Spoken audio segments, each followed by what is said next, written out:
Studio patches are about perfection, but live patches are about expression. And today I'm going to show you 4 sound engines made for live performance. In these situations, you're not tinkering forever with the sound so it can fit in a mix just right. It has to be something that's tactile and that's playable. So here we go, 4 sounds for playing live. See you on the other side.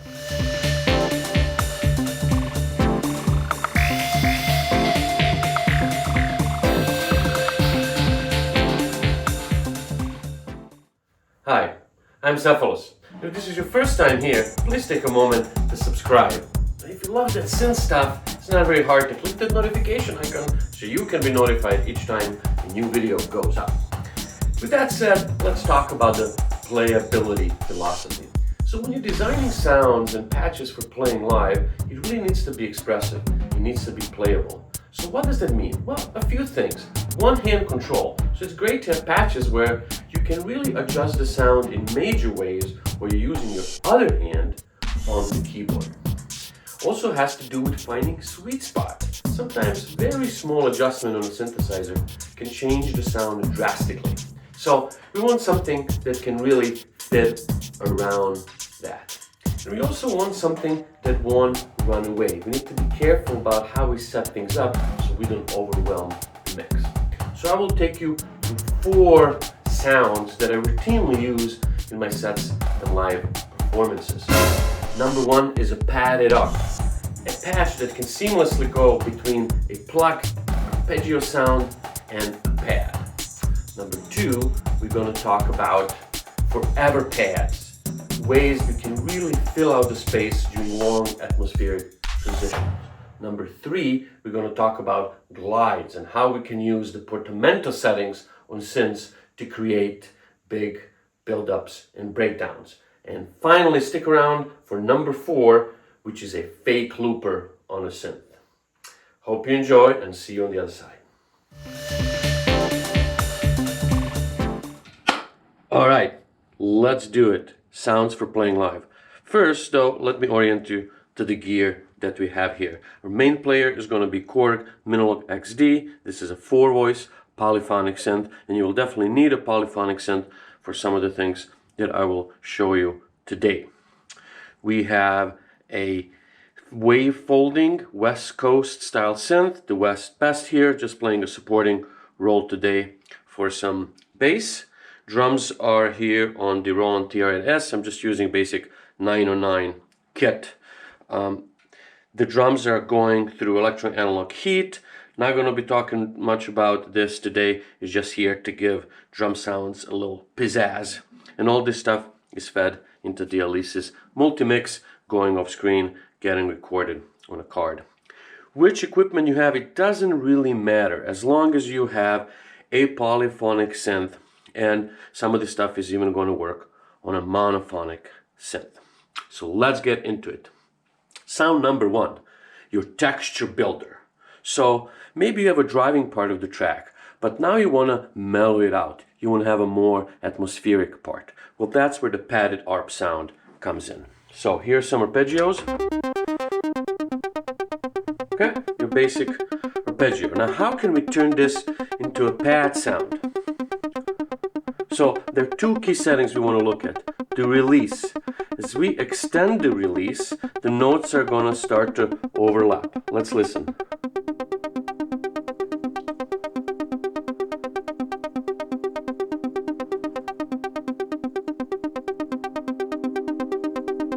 So you're actually getting a pad to show up underneath. Now we only have 1 chord here, so we can get carried away with the release. But as soon as we change chords, okay, we may have a moment of dissonance. So part of it is dialing this in precisely.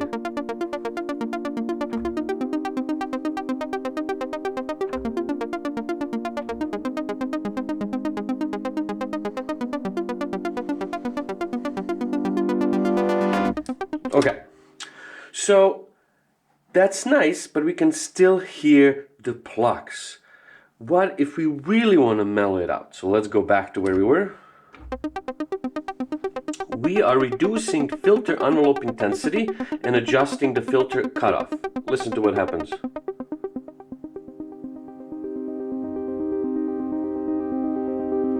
We almost lost pluckiness completely. Now we can even go negative on filter envelope intensity. Now we're really smearing it.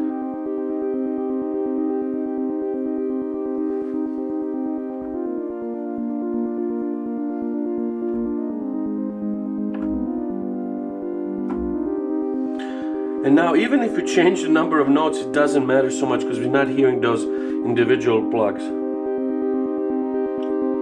We can even add an LFO, slower rate.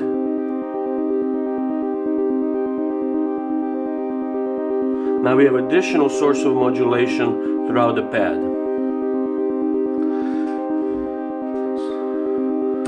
So let's try that with a beat.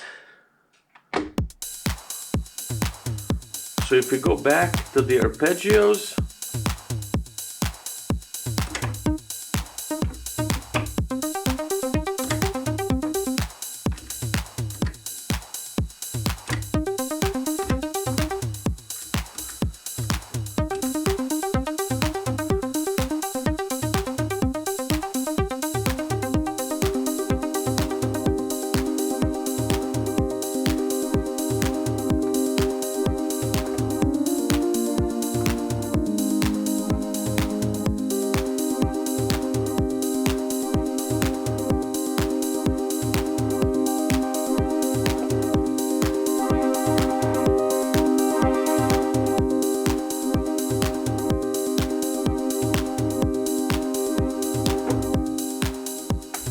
so I hope you can see how this can be extremely useful to basically get two different sounds out of a single patch just using the release, filter envelope intensity, and the filter cutoff. Sound number 2, forever pads. This is your safety net. Live performance fears silence, and this patch prevents basically dead air during your transition. Okay? So the key to this patch is extremely long settings on your amplitude and filter envelope, giving you lots of time for the sound to come in, settle, and then leave. Of course, you want to add some texture to the sound, maybe detune the oscillator a little bit or use the LFO. Let's listen to just one sound here. You can look at the oscilloscope to see what's happening.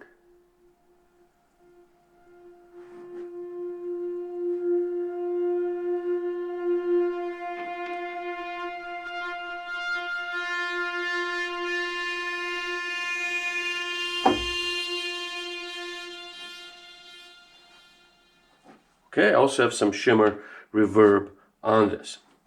So, how can we use this in a musical context for a breakdown, right? Well, there's a couple of techniques with something like this, right? What's nice about this is we can play two notes at the same time. They're going to gradually start coming in. At some point, we start a third note.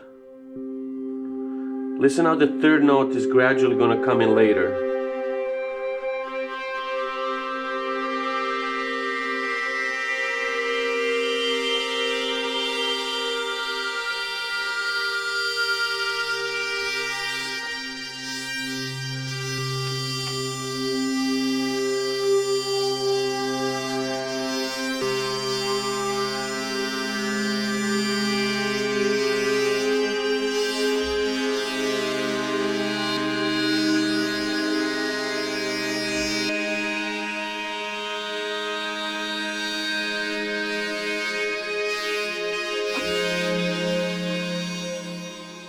So keep in mind with something like this, you just got to keep in mind of how many voices your polysynth has, and you gradually let go of voices before you introduce another one if you want a smooth texture to continue. Of course, you can play one chord with the maximum voices that you have. But this really works well. We're now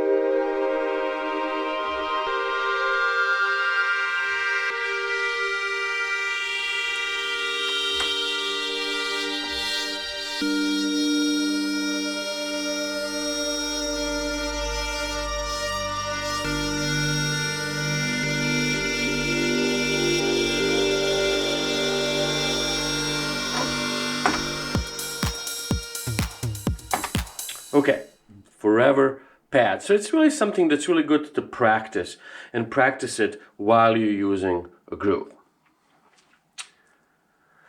Number 3, your energy spikes, right? Gliding fills. One of the most underused knobs on a synth when it comes to live performance is the portamento or glide. So let's go to another patch that uses that. Again, you can have different types of sounds. I created sort of a little plucky but a little grungy sound here. Now, how can we use this? Well, let's get the musical context right away. We'll get rid of this sequence.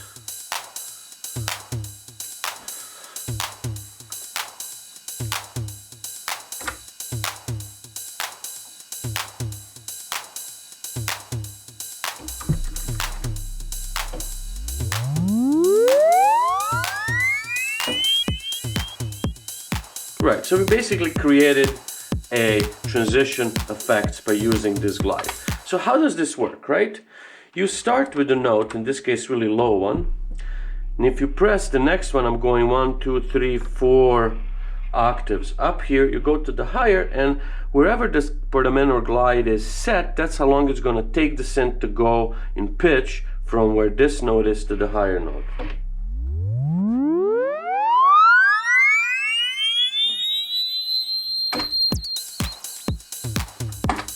Okay, so it's all about distance. Now, we can just put 4 octaves here.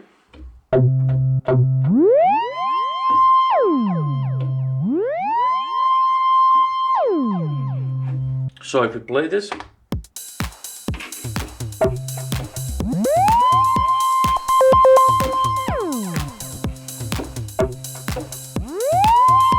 so we can take the time how long this takes relative to our music. So for let's try 2 bars. 1.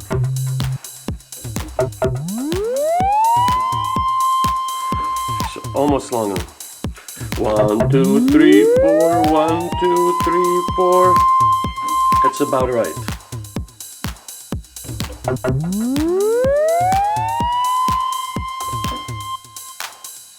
And again, we created a little transition. So really fun to experiment with. And finally, number 4, looping delays.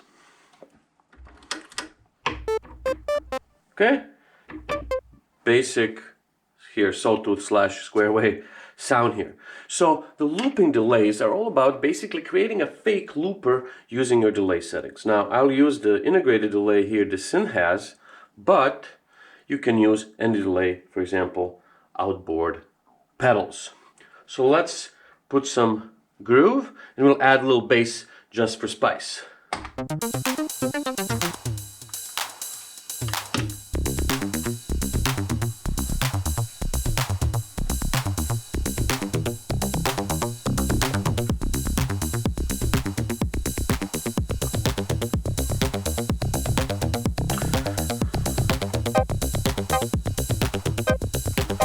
So what are we doing here? Time. Let's select the delay that's synchronized, like the stereo BPM delay, synchronized to this groove. Time, whole bar, so it repeats every 4 beats, and feedback. This is critical. Not quite maximum, but almost maximum.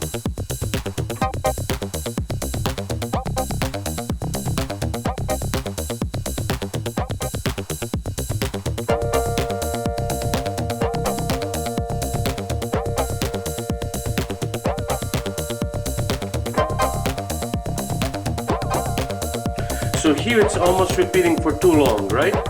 So that's where we can use this depth to control that, to find that sweet spot relative to the tempo of the music.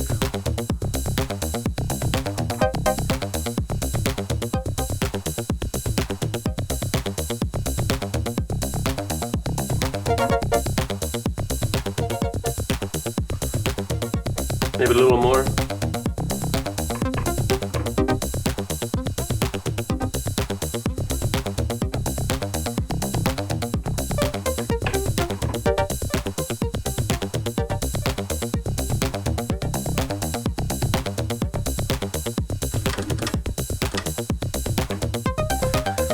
let's get back and use some of those other techniques that we talked about.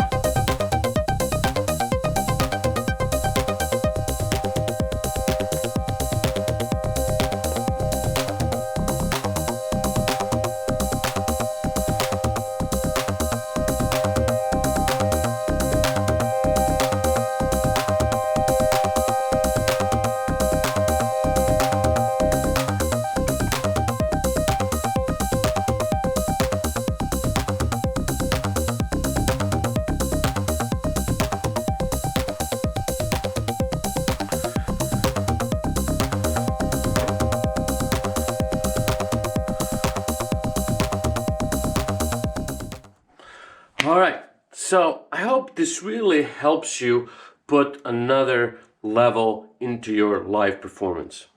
These 4 sounds give you rhythm, atmosphere, transition, and layers. And which of these 4 sounds do you struggle with the most in your live set? Let me know in the comments down below and I'll do a deep dive. See you on the other side.